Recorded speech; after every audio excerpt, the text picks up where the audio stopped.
Bonjour à tous, je vous retrouve dans une nouvelle vidéo, une journée dans mon assiette. Vous vous en doutez, depuis que je suis arrivée à Dubaï, mes habitudes alimentaires ont quelque peu changé. Mais je vais essayer de mixer entre les plats de saison et les plats qu'on peut retrouver ici pour vous les faire découvrir et pourquoi pas avec des produits substitution pour que vous puissiez les refaire à la maison. Pour le petit déjeuner, on reste sur un classique français, biscottes, beurre et confiture d'abricot. Mais pour les biscottes, je prends pas n'importe lesquelles, j'ai découvert celles-ci et je les trouve vraiment délicieuses. Alors déjà, elles sont bien épaisses, c'est parfait pour tremper dans le thé et elles sont aux graines de cardamome, c'est vraiment délicieux.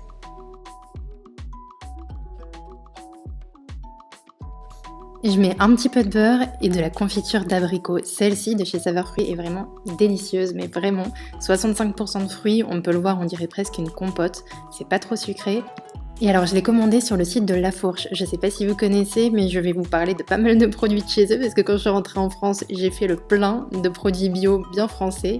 Je me suis aussi commandé ce thé au jasmin que je bois vraiment tous les matins, il est absolument délicieux de la marque Biodicée, et donc c'est pareil, vous pouvez aussi le retrouver sur le site de La Fourche. Donc qu'est-ce que c'est en fait exactement La Fourche ? C'est en fait une épicerie bio en ligne, vous avez un système d'adhésion, c'est 59,90 par an il me semble, et en fait suite à cette adhésion, vous avez accès à toutes les réductions que propose le site, ça va de moins 20% jusqu'à moins 50%.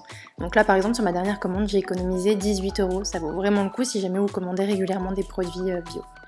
Si jamais ça vous intéresse, je vous mettrai de toute façon toutes les informations sous cette vidéo dans la barre de description. Et dans le cadre de cette collaboration, j'ai également un code promo, c'est Cindy20, ça vous offre moins 20€ sur votre première adhésion. Donc ça revient à 39€ l'adhésion annuelle. 12h30, c'est l'heure de déjeuner. Aujourd'hui, je vous propose un risotto aux cèpes séchées. Le risotto, ça paraît souvent long et un petit peu compliqué à faire, mais vous allez voir que pour ma recette du midi, je simplifie un petit peu les choses. Pas besoin de beaucoup d'ingrédients, vous allez le voir, simplement du riz à risotto, arborio si possible. Je choisis d'utiliser des cèpes séchées, cela aussi vient de chez La Fourche. Et une grosse ou deux petites échalotes. Dans un premier temps, je vais venir réhydrater mes cèpes séchées dans un grand bol avec de l'eau chaude. Pendant ce temps-là, je viens tailler très finement mon échalote et je la fais revenir avec un petit peu d'huile. Après 10 petites minutes dans l'eau chaude, je viens égoutter mes champignons et les tailler en petits morceaux. Attention à bien garder l'eau des champignons parce que c'est ça qui va vous servir de bouillon. Puis je fais revenir mes champignons avec mes petits oignons. J'ajoute ensuite le risotto et une cuillère à café de sel. Je fais revenir 2 petites minutes, puis j'ajoute mon bouillon. Alors là, il y a deux écoles. Soit vous faites vraiment louche après louche et vous attendez à chaque fois que tout ait bien été absorbé, ou alors vous mettez tout d'un coup. Personnellement, c'est le midi, je fais plus rapidement, donc je mets tout d'un coup.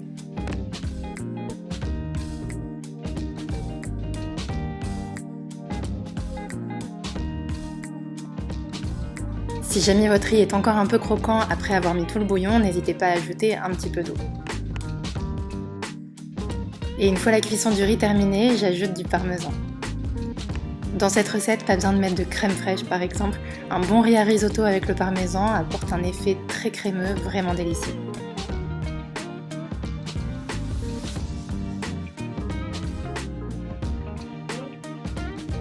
J'accompagne mon plat avec un petit peu de roquette et c'est prêt. Généralement, je termine toujours mon repas avec un petit carré de chocolat et donc j'ai découvert celui-ci de chez La Fourche. Et alors celui au chocolat au lait, bio, quinoa, avoine et riz soufflé, c'est juste un délice. Je crois que Toulouse aussi en a envie.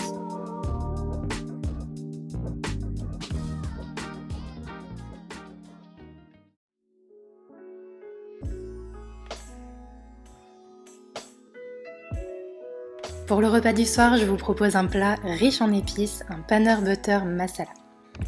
C'est un plat typiquement indien, donc avec du paneer ou paneer, je sais pas trop exactement comment ça se prononce. C'est un fromage indien. Ça ressemble beaucoup à du tofu sur la texture, donc vous pouvez tout à fait le remplacer par un tofu ferme ou un autre fromage, peu importe, ou alors même avec du poulet.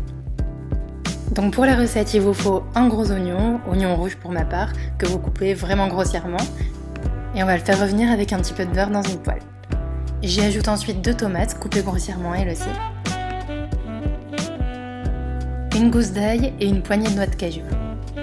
Je fais cuire à couvert pendant une petite dizaine de minutes et ensuite je viens mettre la préparation dans un blender et on va bien mixer tout ça. Vous pouvez aussi ajouter un petit peu d'eau si jamais il n'y a pas assez de jus avec vos tomates. L'idée, c'est vraiment d'avoir une pâte le plus lisse possible. Je reprends ma casserole dans laquelle je vais mettre 3 cuillères de beurre et j'y ajoute un oignon coupé très finement. Et c'est là où arrivent les épices. Encore une fois, toutes les épices, je les ai commandées sur le site de La Fourche, donc elles sont toutes bio. On a besoin de cardamome, de garam masala, de cannelle, de clous de girofle, de chili powder et de curcuma. J'ajoute d'abord 3 graines de cardamome et 3 clous de girofle à mes oignons, une cuillère à café de chili powder, si vous en avez pas vous pouvez aussi le remplacer par du paprika, une cuillère à café de garam masala, une demi-cuillère à café de curcuma. J'ajoute enfin un petit morceau de cannelle. Je fais revenir les épices pour vraiment faire ressortir toute leur saveur.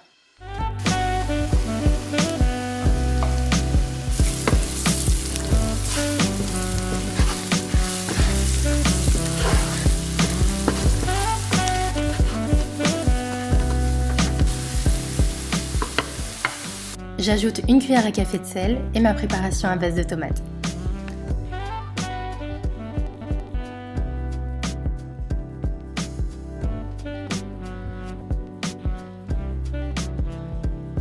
Je mélange le tout et j'ajoute un petit peu d'eau pour avoir une bonne consistance.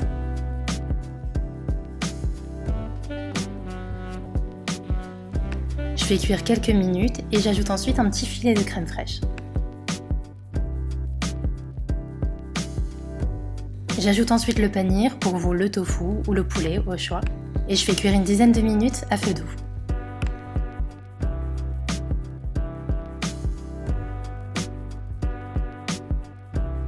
Je sers ma préparation dans un bol, c'est généralement comme ça qu'on la présente dans les restaurants indiens. J'y ajoute un petit filet de crème et de la coriandre. Vous pouvez le servir avec du pain indien comme un cheese naan et du riz. Généralement, c'est un plat qu'on mange plutôt avec une cuillère qu'une fourchette.